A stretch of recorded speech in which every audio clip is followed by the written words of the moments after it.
Welcome back to Marbella Now. My name is Nicole King and I'm delighted to be once again in the RTV Marbella studios. My first guest this week is curious because normally when I meet this gentleman, he's the other half of Ali Meehan, who is a leader of Costa Women, and he's the Costa man. But today, Mr. Patrick H Meehan is here in his own right because he wrote a book, a really curious book. Fuengirola Revisited. Patrick, how lovely to see you. Congratulations. And you, Nicole, thank you very much. I am so proud of you. I don't want to sound like facetious, but it's really cool. I love the topic of your book. You've lived in Fuengirola for what, 20 odd years? Yes. So have you had this idea for a long time? When did you decide that you wanted to share your fascination for your city? The history of Fuengirola is obscured, if you will. There's selected periods. You think it started with the invention of the photograph, quite honestly. And you've got all these postcards everywhere, and well, there's a Moorish ruin over there, but they don't talk about it too much, and there's the Roman ruins, but they're kind of separately on their own, and it's not, we don't get a full picture of it. So I've been collecting that forever. And then 3 years ago, a small incident happened, which just gave me the opportunity to start writing. So it's been 3 years in the making. Did you have 3.5, yeah. the outline in your head of how he wanted it to be, or has it developed as you've been writing, you've suddenly realised where that's taken you and where you wanted to go with it? It's more the reason it took 3 years is because I wanted to go all through. I knew the plan. I knew what I wanted to say, which was to start with the formation, the geology, the geography, when these mountains were formed, what would happen in here. At the end of the last ice age, 12,000 years ago, the tide came in and it came to where it is. And before humans were coming back and forward, or before anyone was settling here, there was this ideal location. It's been the ideal location ever since. It's the reason I'm here. And yeah, I wanted to create a picture of an ideal location through time. How did you get to arrive on these beaches, specifically Fuengirola? Why was that your point of preference? I fell for the same thing everyone else did. I worked out, why is this the perfect location? Today we do this and we say, well, you want to live in Spain, great. Where's got the best temperatures? Well, the bottom part has. Where's got the most swimming pools and golf courses? Well, the bottom part has. Okay, come to the airport. Where does the train end? We're at Fuengirola. I cannot think of a better place for a European who does not have to turn up to work somewhere. I can't think of a better place to live. Having the train to where you are is actually a very nice plus. Do you come and go a lot from the UK, or have you become like an official full-time resident and your full life is set up here on the coast? Absolutely love it here. Fuengirola is a place that you can be without having to go anywhere. We have absolutely everything, and with recent events, I have not had a night away from my own home in a year and 4 months. And not regretting a moment of it, I can see. I love it, I'm very fortunate. Obviously a moment also to be able to finish your book, get it together, get it published. How has been that experience of actually putting it together at the end and getting it out to the public? I thought it was going to be 6 month work. Back in 2017 when I started this, I thought, well, next summer I'll get this going. It took 3 years, and I've been this last 3 months kind of finish it off and getting it ready for publication. And then I've only got to 50,000 words. I think in future there's a whole lot more to say. My most significant learning is how much there is and how difficult writing a book actually is. What were the trickiest parts for you? What was the most challenging? Getting a voice that goes through the whole thing. I wrote different things at different times, and at one point I'm speaking with this voice and another with there, and somehow it's got to be the same person talking all the way. Kind of, if you will, taking the reader through a journey through time, and I'm happy to the extent that I have achieved that. I know that when I went to visit the English cemetery in Malaga, I was taken aback with the unexpected history and how much it meant to know who and what had gone on before us in our lovely municipio de Malaga, in our lovely area that we live. When you talk about Fuengirola, what kind of journey are you going to take us on? What kind of surprises can we expect in that history? Well, we're going to start at the very beginning with the landscape. When the tide came in, we had this. And everyone that's come here since, they doubtless came here before 2,800 years ago, but we have no record of them. The Phoenicians got here first. They probably had 1,000 people in what was the Phoenician part of the town, which was here, which we know. Don't to cover your microphone. Whoops. Yeah. And so the Phoenicians were here. They were followed by the Romans. They were followed by the Moors. They were followed by the Castilians. Everyone throughout the French came here.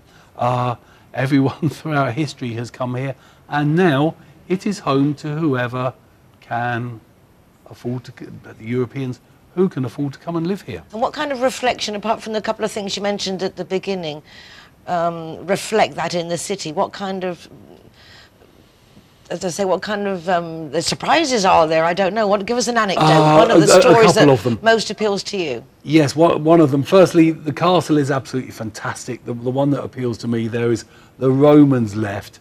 All the rubbish came down from the hills. It covered everything over. It was 1668 when a scholar from Ronda worked out that this place that the Romans had been writing about, called Suail, was actually 21 of their leagues or something from Malaga. So he got his pacing stick out and he went all the way down there, and there he discovered it exactly the point of the castle. Now, that's one that you see, and they're doing some amazing excavations there. It's all covered in the book. Another one that people anywhere familiar with Fuengirola will know is those 4 columns on the seafront at Los Beliches. They were digging Edificio Lubina just up the road there, and they discovered them. They dated them to the late Roman age, second century, the 300s, and they've re-erected them up there. We'll never know what happened. It may have been a ship that never sailed, a bill that wasn't paid, someone hid them and died. That's a complete mystery. But there they stand on the seafront at Los Beliches, looking out of the sea they never sailed, keeping their secrets forever.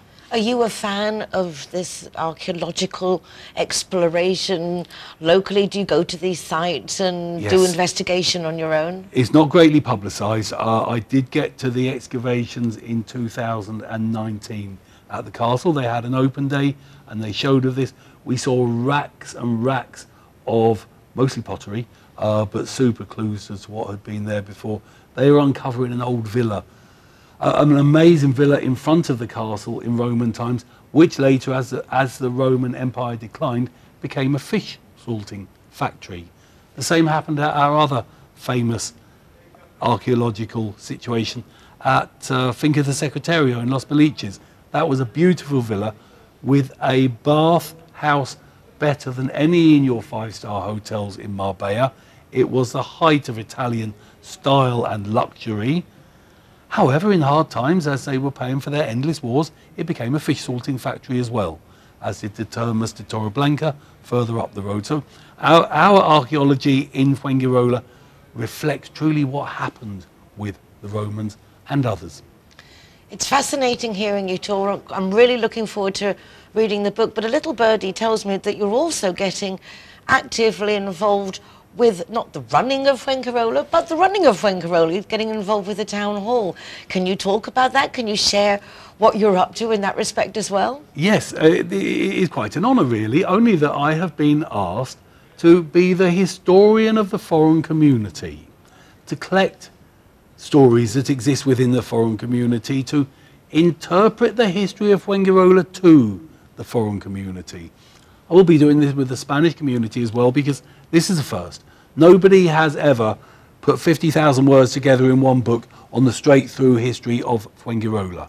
Others have done different periods in Spanish in very special ways, but what I have here is absolutely a first, and I would like, through the great cooperation of the Ayuntamiento de Fuengirola and the local community, to advance this with a kind of cooperation between the two. British people are more excited by history. The Deputy Mayor, Concejal Rodrigo Romero Morales, was on the stage the other night at the launch of this book at the Salon Varieties in Fuengirola, and he said Spanish people history has been unkind to Spain. Spanish people are not very happy with their history and certainly don't want writing books about it and stuff. And so they'd rather that a foreign person was talking about it. Well, I think it's always nice if somebody else writes a compliment about your city than talking about yourself. It's always nicer when it comes from somebody else, and I imagine the international community in Fuengirola is quite significant. So the fact that they get more involved and understand the city better can only be for everybody's benefit, I feel. Absolutely, yes. So congratulations on Thank that you. too, because I think that's a really nice step forward. So again, just before we finish, how did it feel? I know this is your first interview on television about your book. How did it feel at the Salon Varieties when you launched your book?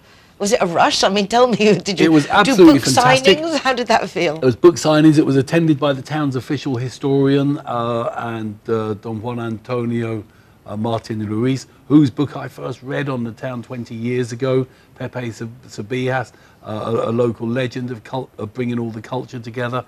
So great people came from the Spanish side, 70-odd expats, 15 people in the press. I was nothing but encouraged about it. I probably talked a little bit too long, but we had a great night. It was really exciting. Well, again, this is really an honour to be chatting with you for the first time on TV about it. I would love you to let the viewers know where we can buy your book. At Salon Varieties in Fuengirola and all around bookshops, and most importantly, as of today, at Book World Portabanús. Congratulations. And I see you have your website, so you can always go and check out that as well.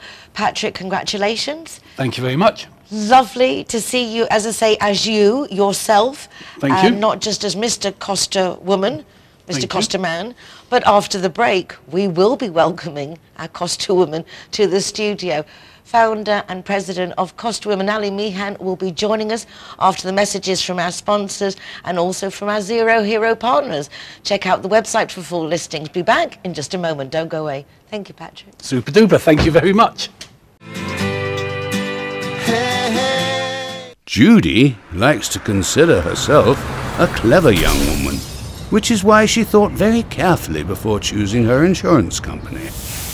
Now that she needs it, she's jolly glad she chose Linear Director, as it looks as if she might have something better to do.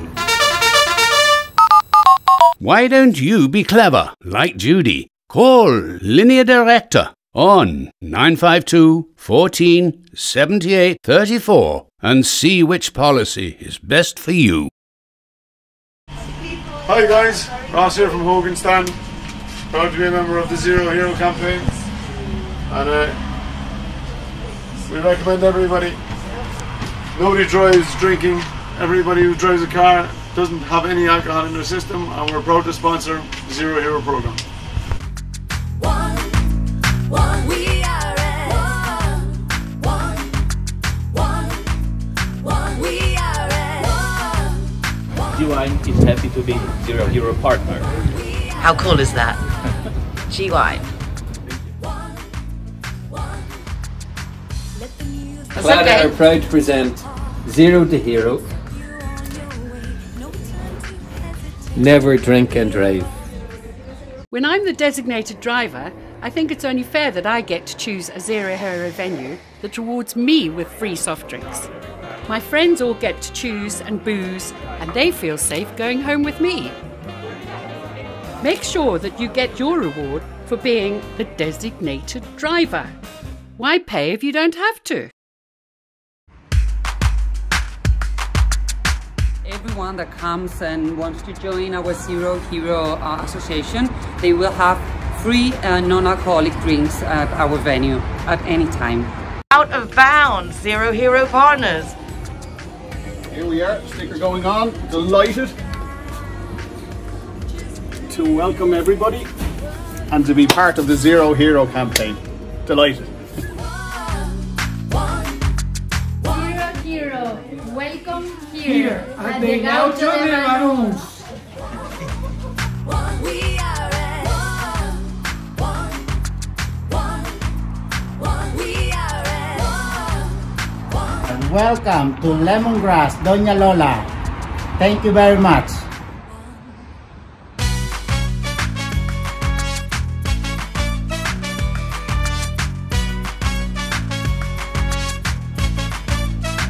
Zero Hero, welcome to Portofino, Cabo Pino.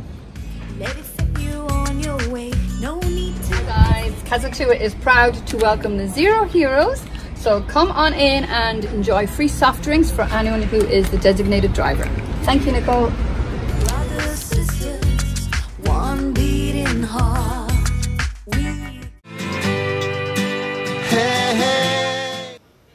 Welcome back from the break, and as promised, joining me now is Mrs. Meehan. How does it feel to be presented as Mrs. Meehan and not as Costa Women? The other half of the author we had on the beginning of the programme. I met the Deputy Mayor of Fuengirola, who I've never met before. He was at Patrick's book launch, and I said, hi, I introduced myself, I'm Ali Meehan, Patrick's wife, and he said, I bet you don't say that very often. It's funny because it has, in, was it 10 years now of Costa Women? 10 years, yeah. Wow, se dice pronto. It's easy to say 10 years, yeah. But that is a magnificent achievement. Thank you. Starting off just with Ali looking for friends. Yeah, exactly. That's exactly how it started. Looking for friends and wanting to connect with women that lived locally to me. And now so many friends, you've even got team leaders to head up your friend groups. Like, not many people can say that. Like, assistant friend leaders of groups. Exactly, yeah. I couldn't do it without them.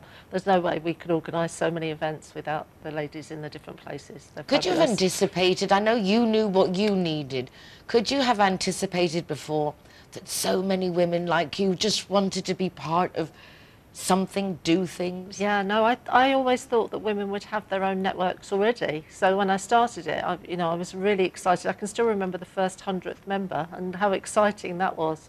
And now we're at 9,600 members, and it's just, every new person that arrives is their own entity, aren't they? Their own uniqueness, wherever they've come from.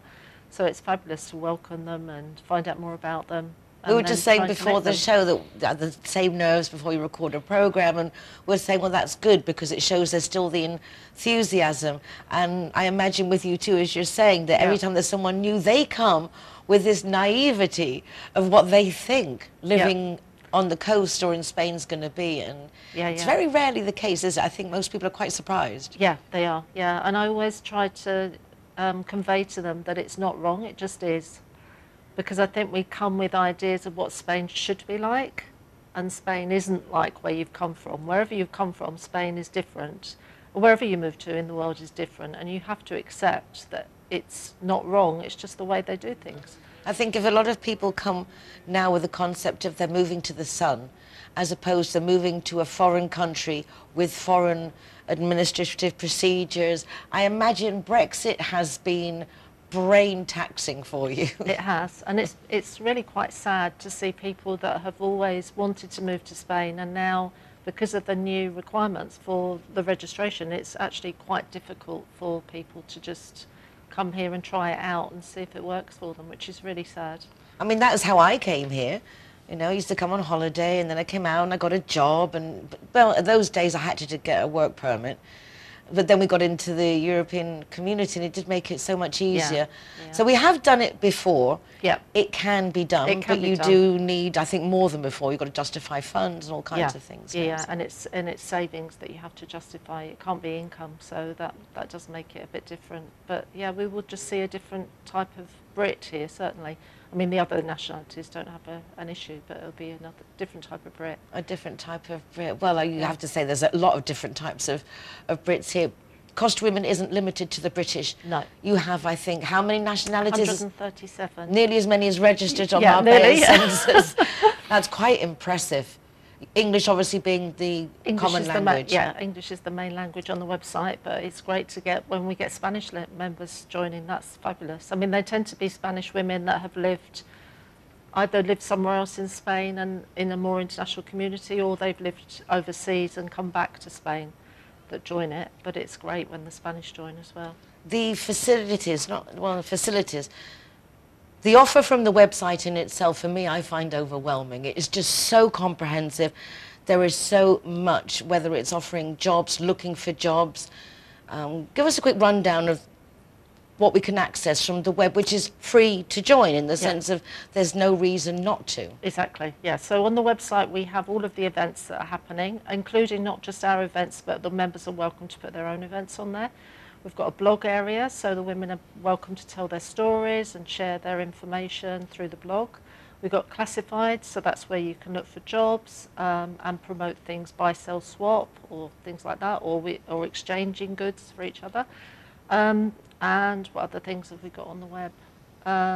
There's groups, so there's groups for all the different areas where we are, as well as hobbies and interest type groups. So we've just got a new one for recipes, sharing recipes, because we all get a bit bored with our own cooking, don't we? So come up with new recipes. Few ideas. Yeah. One that was quite popular over the lockdown was TV programs, people recommending TV programs to watch. Right, we've exhausted everything on Netflix. Exactly. So what do you do now? Exactly, we've seen it all. Yeah. It's an online networking group. However, 26 events coming up this month. You do have presential events like the one at Divot the other day. We do. Which are getting more and more, and they're not all just getting together for teas. They're all different. Yeah. I mean, the lady that organises our group down in Western Marbella, she's got a group going to the Orchid House. I saw that. I'd like to go to that. Yeah. Yes, I saw that. Yeah. It's supposed to be fabulous. I haven't been there, but no, I love me neither. orchids, But it's so definitely on my list, and a good one for you guys to join me. Yeah. So I mean, that's something different, and we try to come up with things that are slightly different to the normal just getting together for a coffee. Obviously, yesterday the last week at the fashion show we had, at the lunch we had a fashion show, which was good fun with Mapuche Moda. So just trying to have a little bit of a twist on things. And even during the lockdown time, we would do, I don't know if you saw, we did a curry cooking class with a lady who's got curry on cooking. And that was really good fun with her showing us how to make curry authentically, and then she also does the spices as well. So. And the book club's been going since we started, so that's been it was going on before we started actually, because it was the ladies that were in the book club that came and joined Costa Women. So that happens every month. What do you think is your secret? Because there are other groups, but none of them seem to have the attraction that Costa Women does. What do you think your secret is? Where do you see that you've hit that nail right on the head? I think there's a couple of things. Consistency. A lot of groups start and think, oh, that looks really easy, I could do that, I can just organise a get-together, and then they lose their passion for it, or things don't work 100% Well, they realise how much work there is involved. And then they just stop running them, which is a shame. But I think positivity. I try to be as positive as I can with everything. You know, as you know, I don't like negativity at all, so try to make everything as positive as possible. Even during the lockdown, we hosted over 200 online events to try and keep women motivated and keep together, because we're all going through a similar situation. Obviously, everybody's situation is different, but to try and keep women, motivated and keep going. Your diary, I think, is a testament to that. I think that was directly born out of you wanting to help everyone every day, be able to be there in front of them saying, okay, get it together. Don't lose despair. Let's look and see, what have you done? What can you do? How can you do it better? Yeah. It's a beautifully thought through calendar diary. Thank you. How did you organise that? It shows a very organised brain, a very capable brain. Yeah, I love creating paper products. I've got other ideas as well that I will hopefully do at some point in the future, but I just love creating the paper products. It's been really good fun. I did it because a woman that I really love, who's got a Female Entrepreneur Association, she created a diary, and I thought, well, I really want it because whatever she does is amazing. But when I saw it, it was like this big and that size. And I thought, well, there's no way I'm going to be able to walk around with a diary that big. So I thought, well, why don't you just create your own one? And that's where it came from. So. Well, you like to make it happen. Will you be making it happen this year? Because we've gone a lot online. Yeah. There is now, or looks like, a semblance of returning to normality. What do you think the format We'll carry on with some of it online. We do an online coffee morning every month now for new arrivals, which is great because women that haven't actually got here yet can still join us and find out what's happening and meet some of the hosts of the groups. So that we'll continue to do. And a lot of the business networking we'll continue to do online as well. We'll start having local groups together, but it's meant that women from Madrid and Barcelona and some of the islands can join us on the business networking. And we've over the last 3 years, we've created a friendship with the group in New York City. So we do a call with them every month, which has been great. So that got us used to being online as well. And 1 month it's a member of their community, and 1 month it's a member of our community that talk. So we'll continue to do a lot of online things. I think people are getting more used to being online. It was So they're actually finding an it. advantage. It was like one of those nice backhanded things that did come out of lockdown, is that we realised a lot of meetings can be done using Zoom or other, not having to get the car and go and park and all the time it takes. So I think we've become a lot more productive. Yeah. But also I think it's made us a lot more connectable, and it's easier to actually, as you say, share common interests. Yeah, and to meet people out there that you wouldn't necessarily have connected with. And everybody's just got an amazing story, particularly the foreigners that have moved here. They've all just got an amazing story. They probably don't think it, but they have. We've created 3 books, e-books, called Spain and Me, and they're stories by Costa Women members about their journey to or around Spain. And the stories in there are just amazing. And I highly recommend it because, as you were saying at the beginning, everyone comes with their concept of what it's going to be like, and it's very rarely it's normally better, just different. Yeah, exactly. And I do get upset when people say, you know, well, this is wrong and that's wrong, and I hate Spain because it isn't Spain's issue. It's the way we have perceived what we think is going to happen here. And on that note, I think it's also worthy to comment that we, the British, decided to leave the common market. The Spanish are having to do more work than they could ever imagine possible to deal with all our paperwork. So we shouldn't not only be upset with them, we should be very grateful, very, very, very patient, and very, very polite. Yeah, well, if you were a Spaniard moving to the UK, they wouldn't give you a volunteer to turn up at the doctors with you. So, and we do have that facility here. I've got friends that work at the police station that are volunteers. So congratulations to the volunteers for being there and helping people. I mean, even in the Moncloa website, they have everything in English, even in audio. So they say they've gone above and beyond. So as opposed to criticising, it's the opposite. We need to be exceedingly grateful, as I am to you, for coming back to the studio. It's really nice that we can get out and about. I've enjoyed our Zoom interviews also. It's been lovely to see you in person. Yes, very much so. And that's twice, because we were together at the Costa Women luncheon. And at that luncheon, we'd had a chance to chat, and Costa Women want to support our Zero Hero incentive, because us ladies do like to go out for a glass of wine and have a few drinks. So it's, you know, advisable to make sure you are fit to drive afterwards. So a big thank you for that, Ali. You're welcome. Hashtag Better Together. Better Together. Thank you so much. Ali Meehan, Costa Women. Nicole King, also a Costa Woman. But there you have the founder and president, and please do sign up. It's free, and as you've heard, it's worth it. Muchas gracias. Thank you very much. Thank you. That's it for today. Do join us again for more of what's going on in Marbella now tomorrow, and also check out recordings of the programme from the RTV Marbella website. You can also get an easy link from my website, nicoleking.es, which has a link also to the Zero Hero website, with full listing of Zero Hero partners, and my column, Marbella Moments in the Euro Weekly News. Ya está. Hasta mañana. See you tomorrow. We can change if we try.